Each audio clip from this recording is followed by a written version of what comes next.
Эфир нашего телеканала продолжит брифинг оперативного штаба по противодействию коронавирусу. Узнаем о текущей эпидобстановке и принимаемых мерах в регионе. Ольга Валерьевна, здравствуйте. Об эпидемиологической ситуации на сегодняшний день, пожалуйста. Добрый день, уважаемые жители Республики Саха-Якутия. Текущая санитарно-эпидемиологическая ситуация в республике остается напряженным. По данным Управления Роспотребнадзором, на сегодня зарегистрировано 108 новых случаев новой коронавирусной инфекции. В столице города, в республике, в городе Якутске зарегистрировано 70 случаев. Продолжает фиксироваться большое количество случаев в Мегино-Кангаласском Улусе районом, где зафиксировано 20 случаев. В Вилюйском районе зарегистрировано 6 случаев, в Кобяйском, Чурапчинском, Усть-Алданском по 3, в Хангаласском 2, в Верхоянском 1. За сутки лабораториями Республики Саха-Якутия Управление Роспотребнадзора учреждений здравоохранения проведено 623 исследования. Всего за период пандемии в республике обработано 1 086 147 тестов. Необходимо обратить внимание, что на настоящий момент службами Управления Роспотребнадзора учреждениями здравоохранения ведется работа по выявлению контактных лиц и, соответственно, по лечению заболевших, которые находятся у нас на амбулаторном лечении, а также на лечении стационарном как по всей республике, так и, соответственно, в каждом отдельном населенном пункте. Необходимо обратить внимание на осложнение ситуации в Верхоянском улусе, в связи с чем оперативным штабам, в том числе Верхоянского улуса, определена необходимость усилить работу, в том числе и по соблюдению гражданами режима повышенной готовности, который введен на территории Республики Саха-Якутия. На 18 мая 2021 года в республику поступило 143 428 вакцин. Последняя доза вакцин поступила буквально 2 часа назад, это 18 тысяч доз. Они все доставляются сразу оперативно с самолетов в наши поликлиники города Якутска, и на настоящий момент проводится массовая вакцинация во всех поликлиниках как города Якутска, как Мегино-Кангаласского района. И в последующем она также будет направлена во все улусы республики для того, чтобы проводить вакцинацию. Как сказал глава Республики Саха-Якутия Айсен Сергеевич Николаев вчера в обращении граждан, мы имеем уникальную возможность прежде всего остановить заболевания всеми вместе, в том числе путем вакцинации. На настоящий момент уже первую вакцину получили 124 593 человека, в том числе за сутки получило порядка 3000 человек вакцину.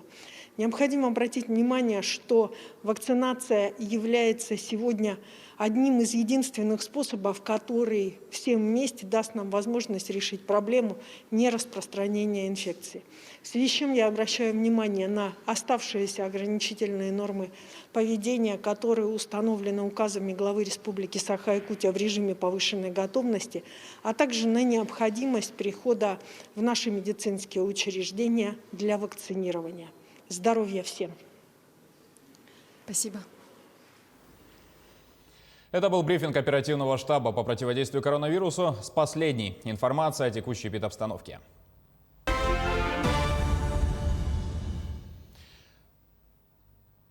Далее расскажем о других новостях, а вот главные темы. Подтоплением пригородов Якутска грозит половодье в случае затора у Кангалас. Наготове находятся силы и средства МЧС.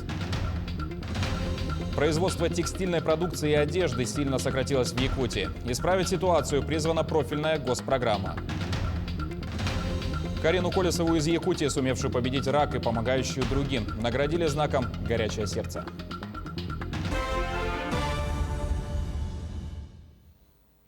В случае образования заторов есть вероятность подтопления пригородов Якутска. В настоящее время активная фаза ледохода на реке Лени проходит по территории Хангаласского района. Его протяженность 280 километров. Нижняя кромка наблюдается у Якутска. Уровень воды 4 метра 61 сантиметр при критических 9,9 метрах. В ближайшие сутки трое есть вероятность подтопления пригородов. В случае затора ниже поселка Кангаласы. Тогда под угрозой окажутся низменные участки самого населенного пункта, а также Табаги, Хатас, Пригородного, Тулагина, Капитоновки и местности Даркылак в Якутске. При неблагоприятном сценарии в готовности находится более 200 человек личного состава и 16 единиц техники регионального управления МЧС России. Теперь об обстановке на других водоемах Якутии. Итак, на реке Алдан ледоход проходит по территории Усть-Алданского района. До критических отметок чуть менее 2 метров. В ближайшие сутки двое. Ледоход будет проходить в устьевой части. Есть вероятность повышения воды в Усть-Алданском и Инамском районах. Далее, на реке Вилюй ледоход проходит по территории Кобяйского района. До критической отметки еще почти 3,5 метра. В ближайшие сутки двое. Ледоход будет проходить в устьевой части.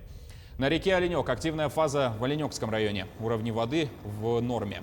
Активная фаза ледохода на реке Колыме проходит по территории Верхнеколымского района. Уровень у Зырянки ниже критического более чем на 3 метра. Вскрытие реки у населенного пункта Среднеколымск ожидается 20-21 мая. В пределах Верхоянского района наблюдается повышение уровней воды на реке Яне с интенсивностью 20-40 сантиметров. Отмечаются подвижки льда и разводья. В ближайшие сутки двое. Река вскроется на участке Верхоянск-Батагай. На реке Индигирки в верховьях наблюдаются закраины. Вода течет поверх льда. Суточный подъем 30-60 сантиметров. 19-20 мая ожидается вскрытие в верхнем течении реки. Теперь к лесопожарной обстановке. 13 очагов тушат сегодня на территории Якутии. 7 из них удалось локализовать. Общая площадь, пройденная огнем, почти 250 гектаров. За прошедшие сутки ликвидировано 14 возгораний площадью 200 гектаров. Работали более 50 парашютистов, 44 работника лесной охраны, свыше 140 человек местного населения и 34 единицы техники. Эпидемиологическая ситуация по коронавирусу остается напряженной. Уже несколько недель Якутия остается в тройке лидеров по стране по росту заболеваемости. Об этом сообщил глава региона Айсен Николаев на совещании оперативного штаба.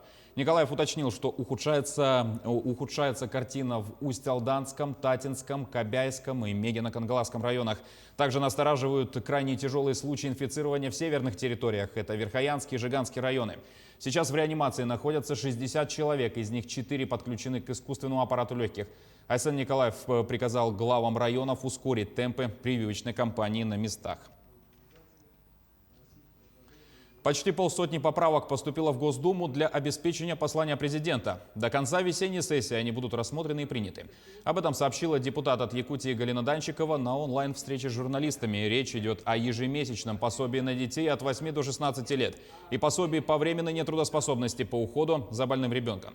Также ожидается внесение инициатив, направленных на внедрение принципов социального казначейства, совершенствование законодательства об ответственности за уклонение от уплаты алиментов, бесплатную подводку газа непосредственно до границы земельного участка в населенном пункте и так далее. Сейчас депутатами Государственной Думы будет приниматься решение в оперативном порядке принимать законы в реализацию послания президента для того, чтобы они уже сегодня начинали работать. Это вот те выплаты, которые я называла социальные, это вопросы, связанные с подготовкой закона о внесении изменений в закон о газификации, это подготовка закона и программы по социальной поддержке, закона по экологической ответственности бизнеса. Эти все законы должны быть приняты в самое ближайшее время. Федеральная программа развития сельских территорий подарит Якутии в этом году 15 объектов капитального строительства. Это детские сады, спортивно-оздоровительные комплексы, локальные водопроводы и газовые сети. На эти цели предусмотрено более 1,5 миллиарда рублей. Кроме этого, с 2021-го начинается реализация 8 объектов капитального строительства, ввод которых планируется в 2022 году. Мы с этого года начали реализовать еще строительство крупных объектов, таких как детский сад в селе Усть-Кюль Усть-Алданского улуса, строительство школы в селе Сырдах Усть-Алданского улуса, также строительство бассейна в селе Сунтар и строительство детского сада в селе Кюндяй Сунтарского улуса. Также есть объекты в Верхневилюйском районе, это культурно-спортивный комплекс Кырыкай в селе, и в селе Харбала детский сад. Производство текстильной продукции и одежды сильно сократилось в Якутии за последние несколько лет. С 2017 года они упали на 75 и 66% соответственно. Поводами послужили низкий уровень материальной базы, нехватка собственных оборотных средств, высокий процент по займам, рост цен на сырье. В последний год сильный удар нанесла пандемия. Сейчас в этих сферах задействовано всего 30 предпринимателей и предприятий. В связи с этим в регионе планируют разработать программу по поддержке легкой промышленности. Ставится вопрос поддержки продвижения готовой продукции, в том числе при выполнении государственных и муниципальных заказов.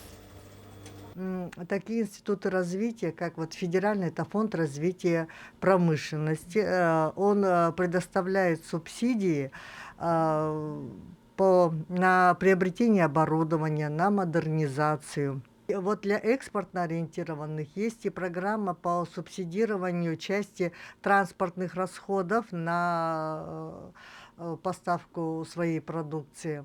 Есть и республиканский, в части у нас есть региональная лизинговая компания, которая предоставляет по льготной процентной ставке возможность приобретения оборудования в лизинг тоже по льготной процентной ставке.